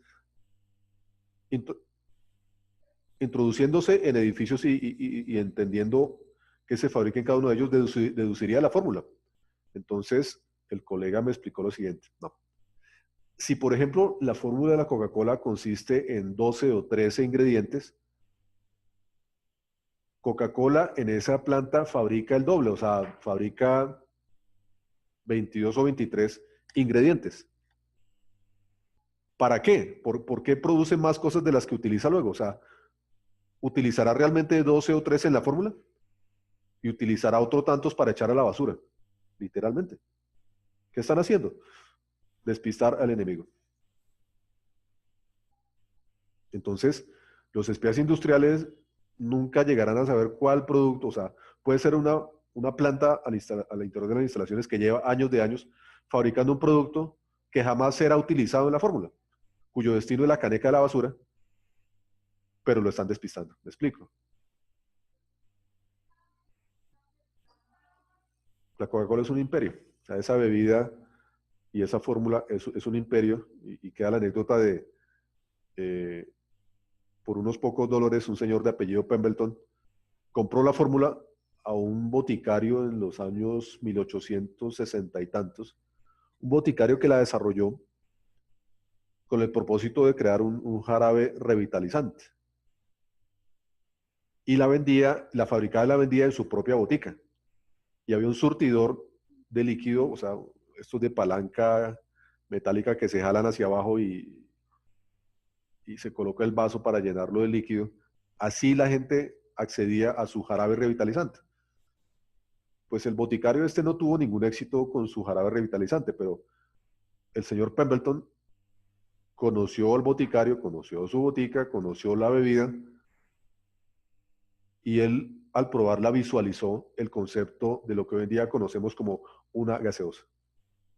O sea, un líquido embotellado con gas que se puede embotellar y consumir en cualquier lugar mientras se mantenga embotellado. Una gaseosa. Entonces, así se convirtió Coca-Cola en la primera gaseosa y hoy en día es la fuente de un imperio.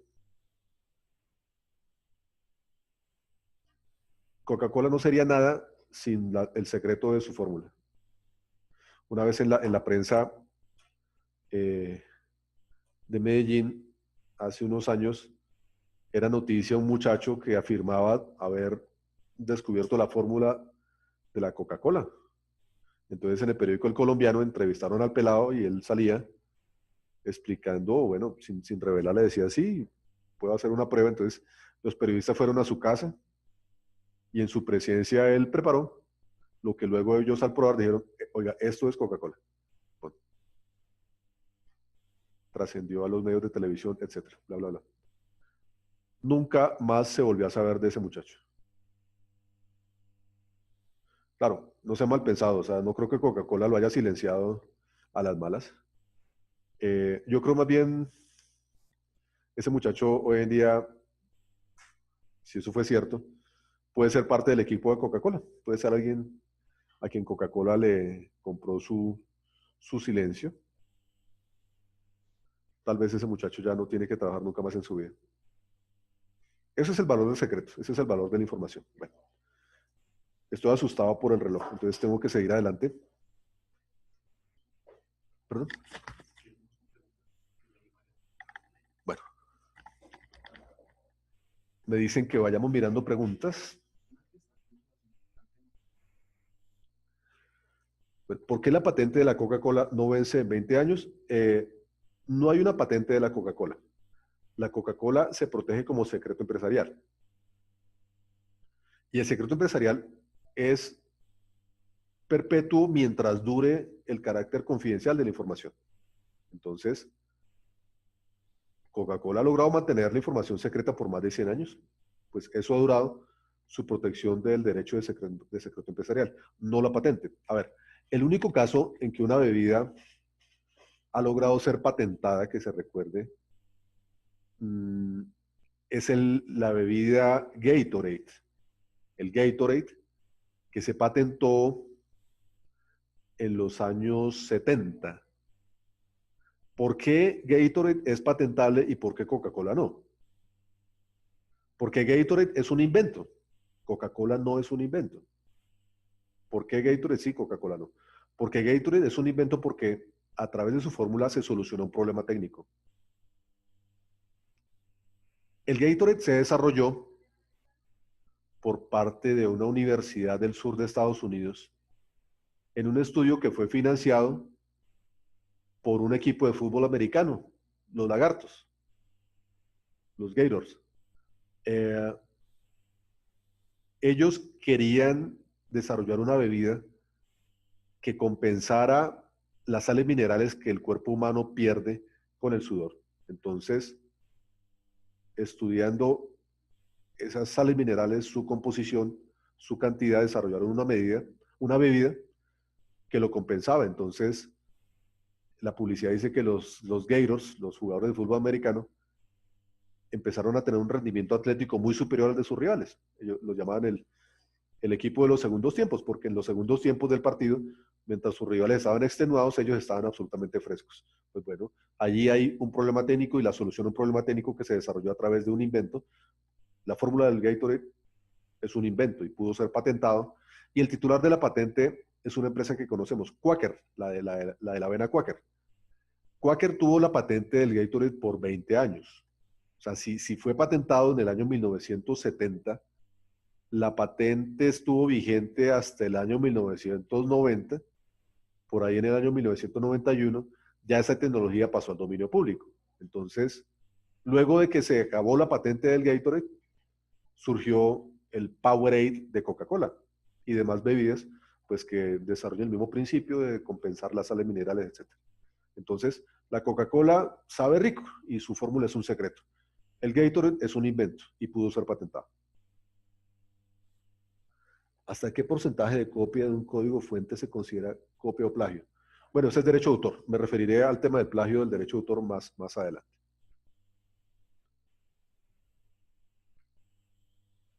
¿En qué momento, cuándo y cómo se registra audios o videos? O sea, entiendo esto es derecho de autor, nos referiremos más adelante, pero le digo una vez, lo que protege el derecho de autor, un audio o video protegible por el derecho de autor, se protege desde cuando es creado, pero también existe un registro ante la Dirección Nacional de Derecho de Autor que, si bien no es obligatorio ni constitutivo del derecho, sí brinda un medio probatorio del derecho que ya existía desde cuando la obra fue creada y se puede hacer en cualquier momento a partir de su creación.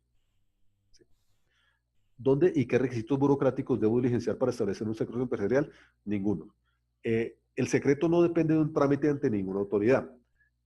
Debe constituirse al interior de la empresa un manejo contractual y documental que estructure debidamente la protección y posterior defensa de los secretos empresariales.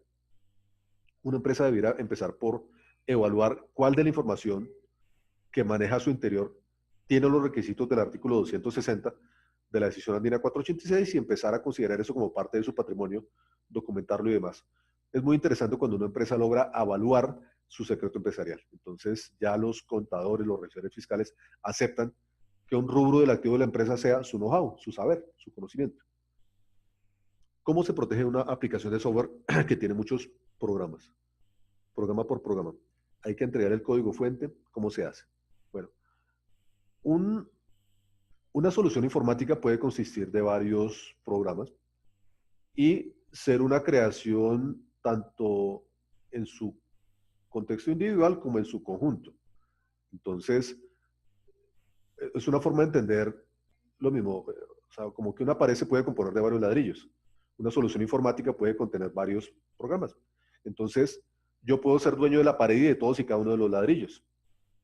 O mi derecho de autor puede consistir en que soy dueño de la pared, pero algunos ladrillos no son míos.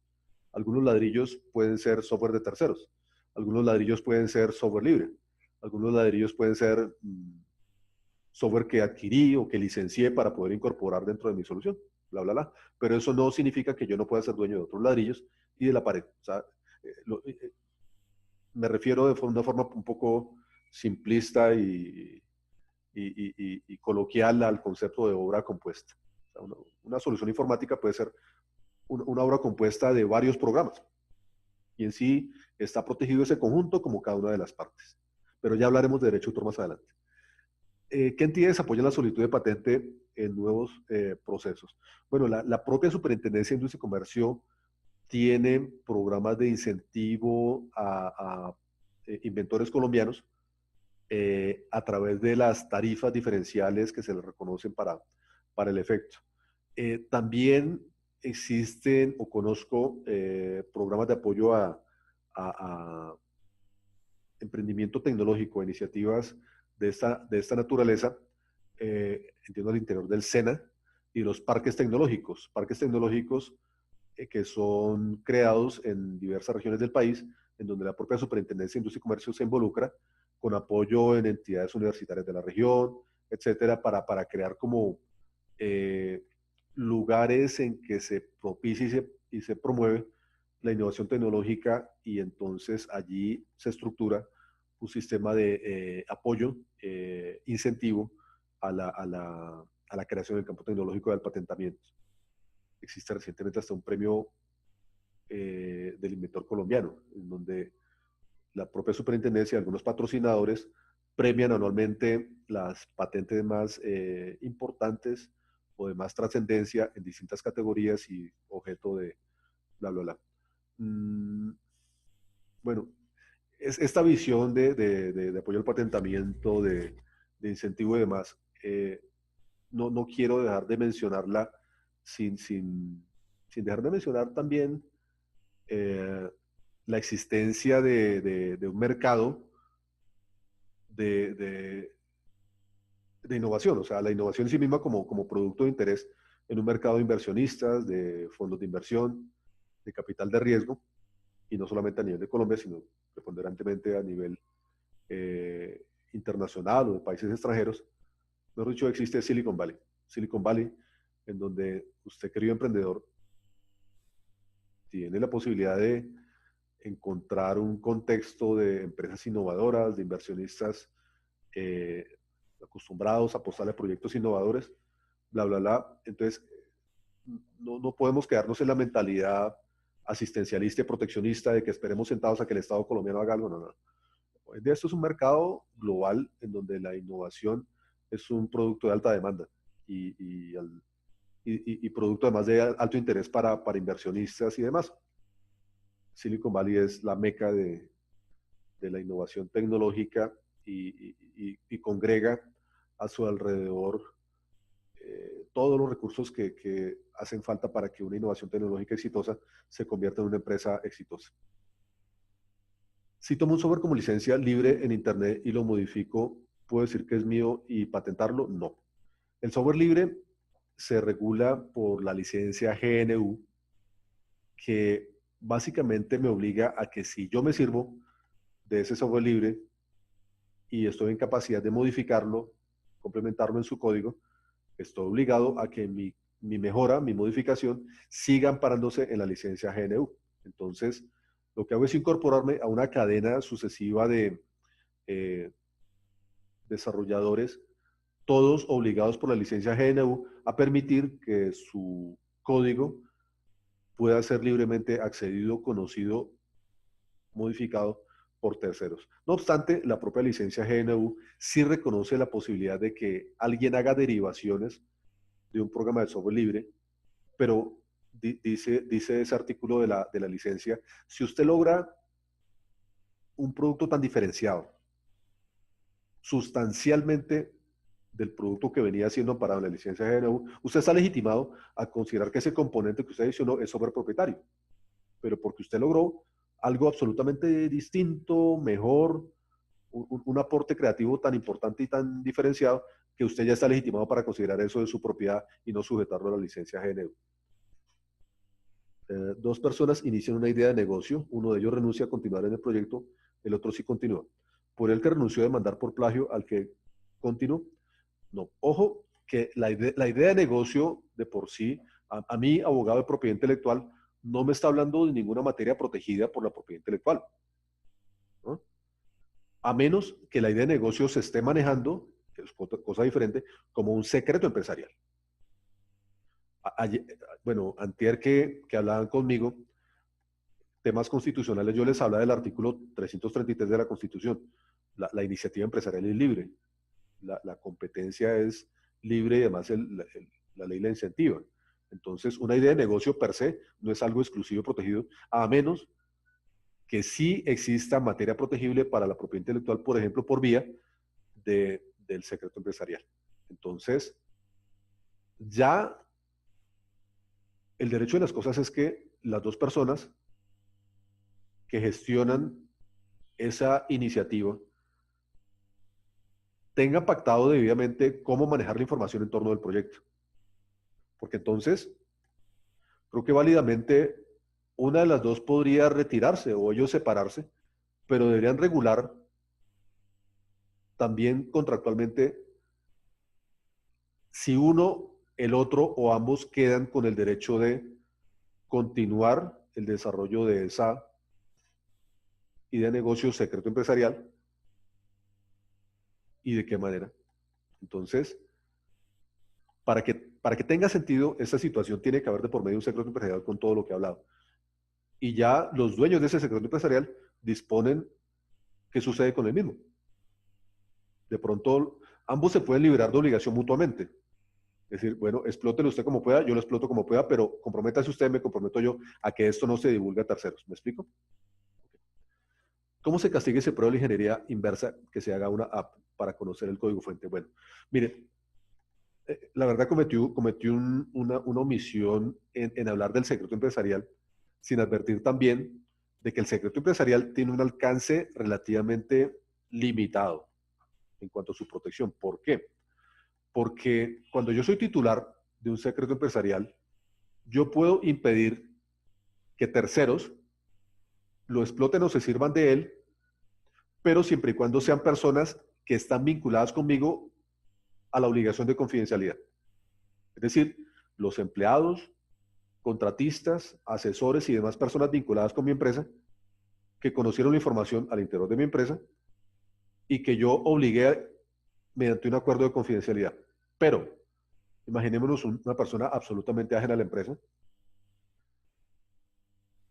Si lleva mi producto a un laboratorio y lo deduce, le hace ingeniería inversa o ingeniería reversa y obtiene la fórmula, yo no podría afirmar que esa persona me robó mi secreto empresarial o me está violando mi secreto empresarial. Por el contrario, sería una forma lícita y legítima de acceder al secreto empresarial. Mi derecho sobre el secreto empresarial no alcanza a impedir la ingeniería inversa por parte de terceros ajenos a la empresa. Entonces, eso es una grave restricción. Por eso, estratégicamente, yo puedo preferir, por ejemplo, un patentamiento.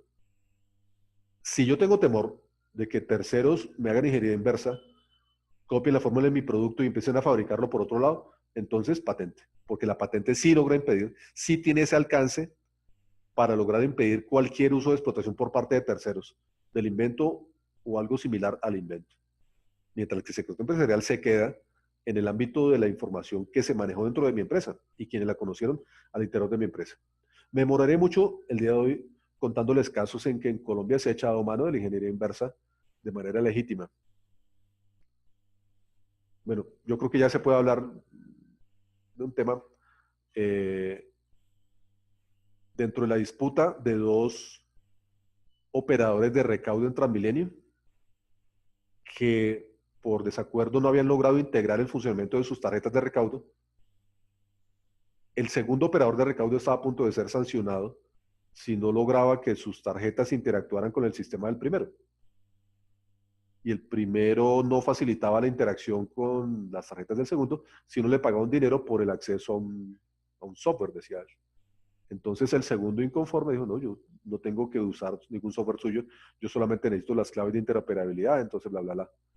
Y el distrito presionaba al segundo operador de Transmilenio para una fecha. Si usted a tal día no tiene sus tarjetas interactuando con el sistema de recaudo del primero, se va a ganar una sanción mensual por tanto dinero. Entonces, llegó el día, en que el distrito esperaba que le mostraran las tarjetas que interactuaran.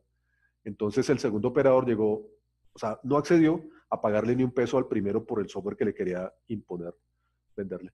Y llegó triunfante ese día con una tarjeta y se lo entregó a los funcionarios del distrito y ellos probaron la tarjeta en las máquinas de recaudo del primer operador y Eureka funcionó. El primer operador quedó con la boca abierta.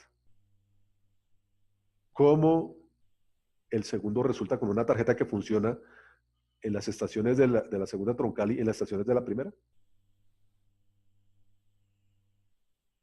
La ingeniería inversa es válida y legítima en Colombia. La segunda empresa le tocó investigar cuál era la seguridad de las tarjetas de la primera. Inclusive luego decían que no les había tocado esforzarse mucho para deducir la información de claves de interoperabilidad de la primera, que su nivel de seguridad era pobre, y por lo tanto no habían tenido que esforzarse mucho para llegar a esa información. Colorín colorado. Cosa distinta, o sea, eso es el buen hackeo. Eso es el hacker lícito, porque también existe el hacker malo, el hacker que el Código Penal sanciona a través del delito del acceso abusivo a sistemas informáticos, es otra cosa. Pero este es un caso real. Bueno, a la larga las empresas terminaron entendiéndose de manera civilizada y bueno, hoy en día tenemos tarjetas de Transmilenio que funcionan en todas las troncales y colorín colorado las dos empresas recaudadoras interactúan. Pero en su momento, para evitar una sesión del distrito, les tocó hackear a su colega.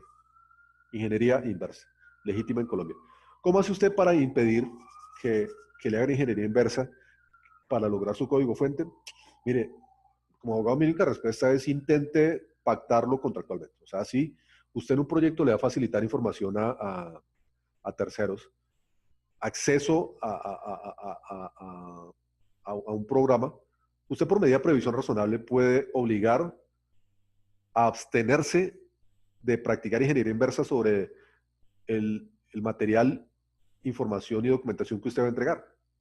Y eso es una pacto contractual válido. Entonces, eso es lo que podría hacerse. Lo demás, pues es que ya es un riesgo que tiene y que la tecnología hoy en día ha potencializado, que lo deduzcan, que lo hackeen. Bueno, si hago un software para un cliente por el cual le entrego los códigos fuente, ¿puedo vender este mismo software a otro cliente? Sí, mira, este es un concepto que hay que diferenciar. O sea, una cosa es entregar el código fuente y otra cosa es transferir el derecho de autor sobre la aplicación. Dos cosas diferentes. Cuando entrego el código fuente, cuando vendo el código fuente, pues estoy entregando un ejemplar del programa. Pero hasta ahí no estoy entregando los derechos de uso o de explotación o de comercialización de ese software, porque se requeriría que yo además ceda los derechos de autor. Lo uno no implica lo otro. Yo sé que el código fuente es el medio tecnológico necesario para poder modificar el programa, hacer mantenimiento, posterior desarrollo, etcétera. Pero eso no significa que sea lícito realizarlo si no se cuenta con una licencia o una transferencia de los derechos patrimonio de autor. Asimismo, a usted le pueden ceder los derechos de autor y usted tener el derecho de transformar el software, distribuirlo, comercializarlo, pero si no le entregaron el medio físico, el código fuente, esa cláusula de transferencia de derechos no tiene ningún efecto, porque usted necesita ambos, que le transfieran los derechos de autor y le entreguen el código fuente para poder sí ya utilizar ese código fuente a efectos de su transformación, distribución y comercialización ante terceros. Y al fin, ¿cómo se patenta o se protege el software? Por derecho de autor. Por patente no. Eso es algo importante. El tiempo me mató y creo que tendré que hablar de derecho de autor sacándole tema a los temas posteriores. Requiero la paciencia de ustedes. No hay patentes de software en Colombia. La ley lo restringió. Solo por vía de derecho de autor se puede patentar, perdón, solo por vía del derecho de autor se puede proteger el software. Una patente puede recaer sobre hardware y un hardware puede involucrar en cierto sentido un software. Entonces, eso sí se patenta. O sea, cuando el hardware incorpora en un mismo concepto al software, es el concepto de firmware, o sea, es donde se fusiona y es inescindible o inseparable el software y el hardware. Ahí hay patente. Entonces, por ejemplo, patentes sobre un cajero electrónico en donde software y hardware están incorporados de manera inscindible. Eso sí se patenta. Lo que no se patenta definitivamente en Colombia y en muchísimos países del mundo es el software como tal. El único país que yo conozco que patenta software es Estados Unidos. Pero aún allá, el primer mecanismo, el que más se utiliza y el que más se necesita definitivamente es el derecho de autor, el copyright sobre el software. Explique más en detalle qué es proteger por derecho de autor un software. Bueno, es reconocer un derecho de uso y explotación exclusiva del programa. Cuando el software está protegido por derecho de autor, el titular tiene derecho a disponer quién puede usar y explotar su software y quién no. Entonces, esa protección es sinónimo de un control jurídico sobre el uso, explotación y comercialización del software en el mercado. A eso me refiero con la protección del software. Hoy no alcancé a hablar de derecho de autor, me desordené, pero ya veremos. Bueno, sinceramente tendré que sacarle tiempo a otros temas, no importa. Que la protección del derecho de autor del software, en últimas, puede recaer sobre ciertos elementos creativos y sobre otros no. O sea, por ejemplo, cuando yo desarrollo un software, mi vecino puede estar desarrollando un software parecido. Entonces, ya veremos que habrá ciertos componentes que yo definitivamente no puedo impedir que mi vecino tenga y que un tercero tenga también, porque es como elementos de uso común a todos. Pero habrá otros elementos donde sí se exprese mi creación original, que son ya de mi propia cosecha, mis decisiones creativas, que dentro de muchas alternativas yo escogí esa, que es la mía. Entonces, ese elemento que yo creé para mi software, mal puedo verlo copiado en el de mi vecino o en el de más allá, porque ya estarían violando mi derecho de autor. Entonces, hay elementos dentro de un software, hay elementos originales y otros elementos que son meras ideas o de uso común, sobre los cuales yo no puedo reclamar una exclusividad. Pero entonces, digamos, ya en su momento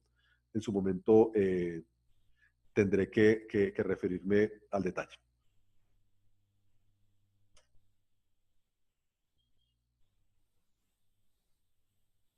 Bueno, para cerrar el tema del secreto empresarial y vincularlo con el software, quiero referirme al caso del manejo en los proyectos que implican desarrollo del software a la medida, o sea, por encargo de una empresa.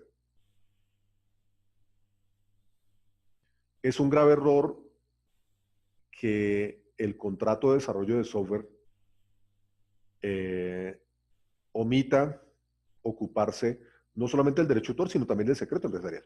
A ver, cuando una empresa requiere sistematizar un proceso a su interior y vincula a un desarrollador externo, la empresa le abre la puerta a un equipo de personas que le son ajenas, a quienes les va a contar en detalle qué es lo que hacen y cómo lo hacen. Pues para que ellos puedan sistematizar un proceso, tiene que entregarle toda la información que le pidan, que le quieran pedir. A la final se producirá un software. Entonces, en un contrato de desarrollo de software a la medida, hay que estar a lo que las partes decidan sobre quién se queda con los derechos de autor. Los derechos de autor le pueden quedar al desarrollador, le pueden quedar al cliente. A ambos les interesa. Al desarrollador le interesa, por supuesto, quedarse con esos derechos para poder desarrollar o venderle ese mismo producto a terceros. O desarrollar nuevos productos a partir de ese que ya entregó. Justamente al cliente le interesa quedarse con los derechos, primero para impedirlo, es decir, para que el desarrollador no quede en libertad de andar en la calle vendiendo el mismo producto o desarrollando otros equivalentes o similares. O segundo, porque el cliente pretende iniciar por sí mismo el negocio de comercializar su software. Entonces, esa es una discusión de todo contrato de desarrollo. ¿Quién se queda con los derechos? Segundo tema, pues la entrega o no del código fuente. El código fuente tiene que pactar, o sea, si el desarrollador lo debe entregar al cliente, pues hay que pactarlo expresamente como una obligación. Si no se pacta expresamente, no hay por qué exigir que se entregue el código fuente. Y tercero, y es a lo que me refiero, la protección del secreto empresarial. Si la empresa cliente tuvo que exponer su información confidencial ante el equipo de desarrollo, es fundamental que esta empresa obligue a la empresa desarrolladora y a cada una de las personas del equipo a que le suscriban acuerdos de confidencialidad en donde se comprometan a respetar durante un tiempo determinado el carácter reservado de dicha información que conocieron a efecto del proyecto. Documentación y bla, bla, bla.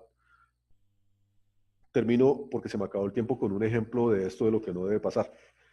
Imagínense, érase una conocida empresa de carros transportadores de valores, esos que van a los bancos y recogen y entregan dinero, carros de mucha seguridad. Entonces, antiguamente ellos programaban y trabajaban sus rutas en una tabla de Excel. Ojo, esos carros de seguridad tienen unas rutas que por su naturaleza tienen que ser variables.